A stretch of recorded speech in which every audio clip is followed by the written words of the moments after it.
Assalamualaikum warahmatullahi wabarakatuh.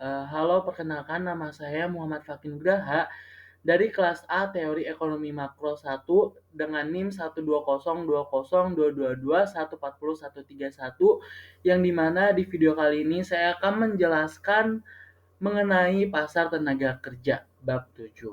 Oke. Jadi, pasar tenaga kerja itu dapat diartikan sebagai suatu pasar yang mempertemukan penjual dan pembeli tenaga kerja. Sebagai penjual tenaga kerja di dalam pasar ini ialah para pencari kerja atau pemilik tenaga kerja. Sedangkan sebagai pembelinya yaitu orang-orang atau lembaga yang memerlukan tenaga kerja.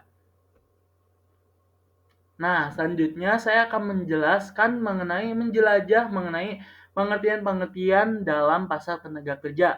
Yang pertama ada populasi sipil non-institusional adalah jumlah orang yang secara potensial tersedia untuk tenaga kerja maupun mengisi lapangan kerja sipil. Yang kedua adalah angkatan kerja adalah jumlah yang bekerja atau sedang mencari pekerjaan.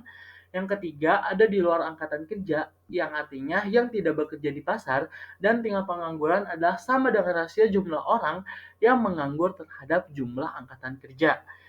Dan yang terakhir ada tingkat partisipasi adalah sama dengan rasio angkatan kerja terhadap populasi angkatan kerja.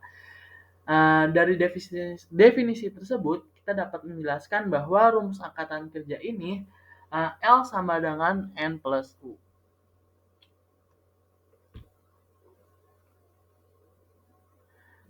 Selanjutnya ada tingkat pengangguran tertentu, ini dapat merefleksikan dua realitas yang sangat berbeda. Yang pertama, bahwa pasar tenaga kerja yang aktif dengan banyak pemerhatian karyawan dan banyak penerimaan karyawan, sehingga banyak karyawan yang silih berganti menjadi pengangguran. Dan yang kedua, pasar tenaga kerja sklerotik yaitu dengan pemberhentian karyawan yang rendah, penerimaan karyawan yang rendah, dan pool pengangguran yang stagnan. Selanjutnya saya akan menjelaskan mengenai dari penentuan upah ini uh, ditetapkan dalam banyak cara. Salah satunya yaitu ada tawar-menawar. Yang dimana tawar-menawar kolektif yaitu tawar-menawar antara serikat pekerjaan atau sekelompok serikat pekerja dan perusahaan atau sekelompok perusahaan. Nah, dalam definisi tersebut bahwa pekerjaan umumnya mendapatkan upah yang melebihi upah reservasi. Upah yang akan membuatnya tidak peduli antara bekerja atau menganggur. Dengan kata lain, sebagian besar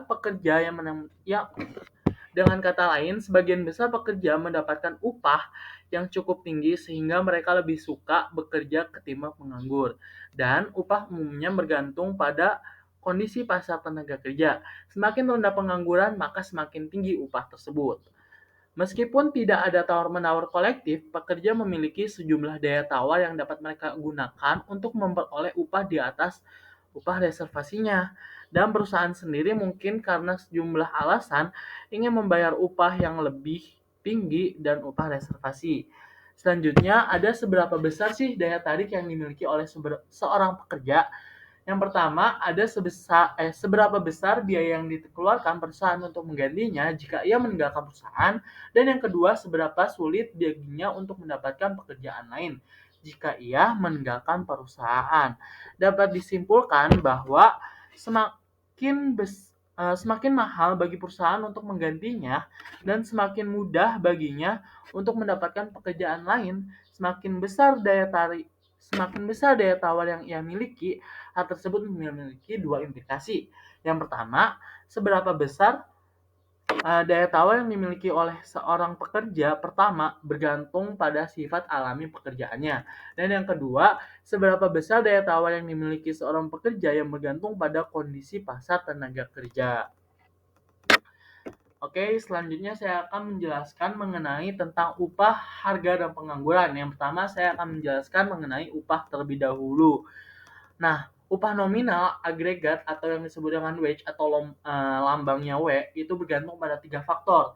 Jadi yang pertama ada P pangkat E, artinya tingkat harga yang diharapkan, dan F ini melambangkan tingkat pengangguran, U dan Z ini melambangkan variable catch-all yang mewakili semua variabel lain yang mungkin mempengaruhi hasil dari penetapan upah.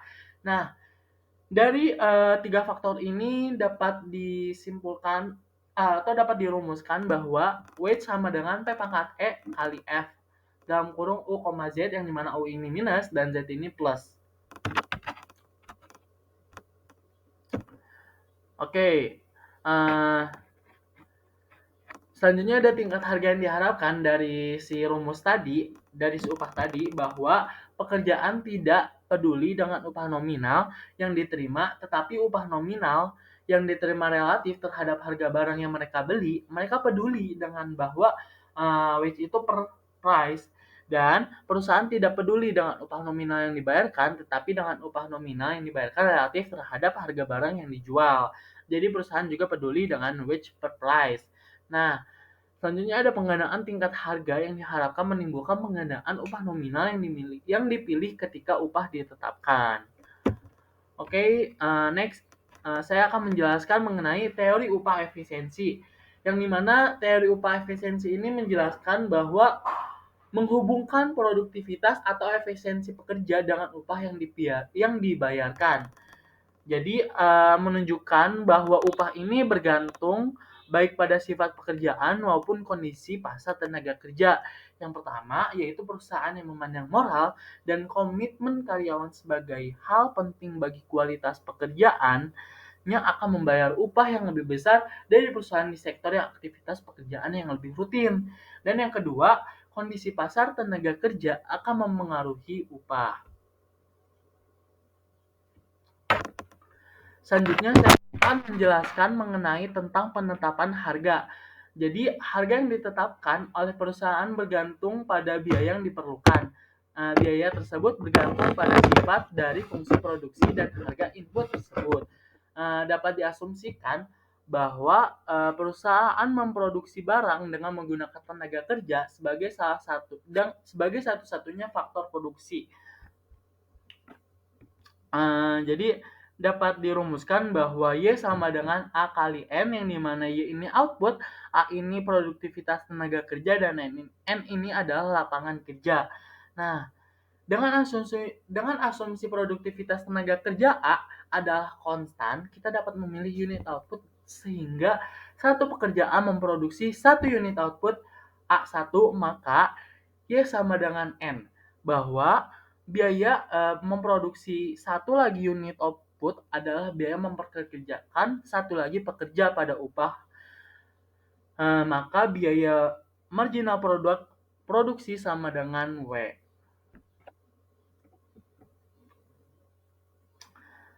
Selanjutnya juga, jika terdapat persaingan sempurna di pasar barang, harga per unit output akan sama dengan biaya marginal. Maka rumusnya itu P sama dengan 1 plus M kali W. Yang dimana P ini sama dengan W dan M ini sama dengan 0. Dan M ini markup harga yang di atas biaya. Sejauh pasar tidak kompetitif dan perusahaan memiliki kekuatan pasar, M akan positif dan harga P akan melebihi biaya W sebesar faktor yang sama dengan 1 plus M. Selanjutnya saya akan menjelaskan mengenai tingkat pengangguran alami. Dapat diasumsikan bahwa upah nominal bergantung pada tingkat harga aktual P dan bukan pada tingkat harga yang diharapkan equilibrium harga. Nah, penetapan upah dan harga yang menentukan tingkat pengangguran equilibrium ini dapat digambarkan pada grafik digambar di sini. Oke, ini next. Ada hubungan antara pengangguran, lapangan pekerjaan, dan angkatan kerja, yang dimana U sama dengan U per L, dan L minus N per L sama dengan 1 min N per L. Dari rumus tersebut dapat disimpulkan bahwa U ini sama dengan pengangguran, U kecil, dan L besar sama dengan angkatan kerja, U besar adalah tingkat pengangguran, dan N sama dengan lapangan pekerjaan.